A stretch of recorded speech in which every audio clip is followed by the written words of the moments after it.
মৰমৰ ছাত্ৰ ছাত্ৰীসকল, তোমালোকৰ যিটো পৰীক্ষা আহি পালেই, ভয় কৰিব নালাগে। পঢ়াটো ভালদৰে পঢ়ি থাকা, ঠিক আছে। আমি এতিয়া কেইটামান আলোচনা কৰিম, যিটো প্ৰথম চেপ্টাৰটো জিঅ'গ্ৰাফিৰ MCQৰ কেইটামান কুৱেশ্যন, ইম্পৰ্টেণ্ট কুৱেশ্যন হয়। এনেকুৱা প্ৰশ্ন অহা আগে পিছে দেখা গৈছে আৰু অহাৰ চান্সো আছে। প্ৰতি বছৰে বিশ্ব পৰিৱেশ দিৱস কেতিয়া পালন কৰা হয়? ইয়াৰ এনচাৰটো হৈছে 5 জুনত পালন কৰা হয়।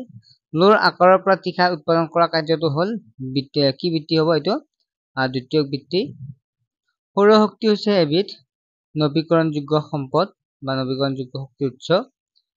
বেংক ব্যৱস্থাটো ডেছ বৃত্তিৰ অন্তৰ্ভুক্ত, তৃতীয়ক বৃত্তিৰ অন্তৰ্ভুক্ত বেংক ব্যৱস্থাটো। নেক্সট হৈছে পেলনীয়া দ্ৰব্যসমূহ পুনৰাবৰ্তনৰ বাবে অপৰিহাৰ্য প্ৰয়োজনটো হ'ল, ইয়াৰে যদি চাওঁ তেতিয়াহ'লে কত হ'ব? উৎসতে বৰ্জিত পদাৰ্থসমূহ পৃথকীকৰণ কৰা। তাৰপিছত প্ৰাকৃতিক সম্পদসমূহ পোৱা যায়, ক'ৰ পৰা পোৱা যায়? ইয়াৰে এনচাৰ যদি চাওঁ তেতিয়াহ'লে গোটা কঠিন অৱস্থাত, তৰল বা গেছীয় অৱস্থা, আটাইখিনিয়ে হ'ব ইয়াৰ এনচাৰ। ওপৰৰ আটাইকেইটাই হ'ব, পঢ়ি যাবা তোমালোকে। নেক্সট তলৰ কোনটো চৌদ্যোগ বৃত্তিৰ উদাহৰণ? চৌদ্যোগ বৃত্তিবিলাক বেংক ব্যৱস্থা, তেনেকুৱাকে শিক্ষা প্ৰচাৰ, সকলোখিনি। ইয়াত যদি চাওঁ তেতিয়া ইয়াৰ আটাইকেইটাই হ'ব চৌদ্যোগ বৃত্তিৰ উদাহৰণ। তলৰ কোনটো সম্পত্তি অন্তৰ্ভুক্ত নহয়? ইয়াৰে জনস্বাস্থ্যটো সম্পত্তিত অন্তৰ্ভুক্ত নহয়। নেক্সট হৈছে দেশৰ ভিত্তিত সম্পদসমূহক ব্যক্তিগত সম্পদ, জাতীয় সম্পদ আৰু আন্তৰ্জাতিক সম্পদ হিচাপে শ্ৰেণীবিভাজন কৰিব পাৰি। ইয়াৰে এনচাৰটো হৈছে যদি চাওঁ তেতিয়াহ'লে মালিকী স্বত্বৰ ওপৰত ভিত্তি কৰি। উদ্ভিদ হৈছে দেশ সম্পদৰ উদাহৰণ। উদ্ভিদ হৈছে প্ৰাকৃতিক, জীৱীয়, নৱীকৰণযোগ্য, ইয়াৰ আটাইকেইটা সম্পদৰ উদাহৰণ হৈছে, ঠিক আছে।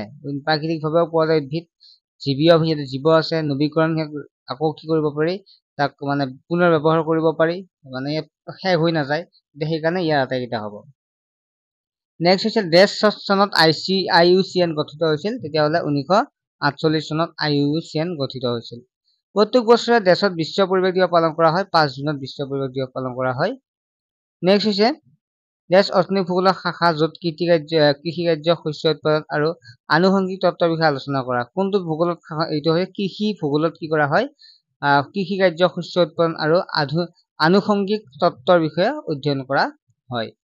নেক্সট যিবিলাক মানৱ কাৰ্যকলাপৰ জৰিয়তে মানুহে প্ৰকৃতিৰ সম্পদৰ পৰা আহৰণ কৰে, তাক কি বুলি জনা যায়? তাক কোৱা হয় প্ৰাথমিক বৃত্তি বুলি জনা যায়।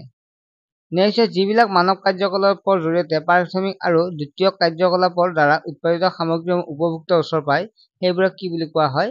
সেইবোৰক জনা যায় তৃতীয়ক বৃত্তি বুলি জনা যায়। নেক্সট কোনবিধ বৃত্তিত খনিজ সম্পদৰ আহৰণৰ অন্তৰ্ভুক্ত? সেইটো হৈছে প্ৰাথমিক বৃত্তি। তলৰ কোনটো মানৱসৃষ্ট সম্পদ? ইয়াৰ যদি এনচাৰ চাওঁ তেতিয়াহ'লে জলসিঞ্চনৰ নলাটো হৈছে মানৱসৃষ্ট সম্পদ।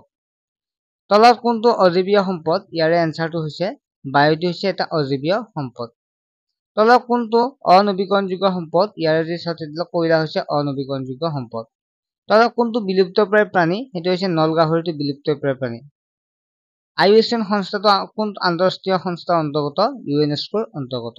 ছাত্ৰ ছাত্ৰীসকল এইখিনি চাই যাবা পৰীক্ষাৰ কাৰণে, ভাল হ'ব, চিন্তা কৰিব নালাগে, ভালদৰে লিখি থৈ আহিবা আৰু সময়টো নষ্ট নকৰিবা। পৰীক্ষাত বহি কথা চথা পাতি কেনে যিমান পাৰা সময়টো সৎ ব্যৱহাৰ কৰি আটাইখিনি লিখিব চেষ্টা কৰিবা। তোমালোকে জাষ্ট প্ৰশ্ন এৰি থৈ নাহিবা, কিবা যিখিনি বুজি পাইছা সেইখিনি তোমালোকে লিখিব চেষ্টা কৰিবা, কিন্তু প্ৰশ্ন এৰি থৈ নাহিবা, ঠিক আছে। ভাল হ'ব।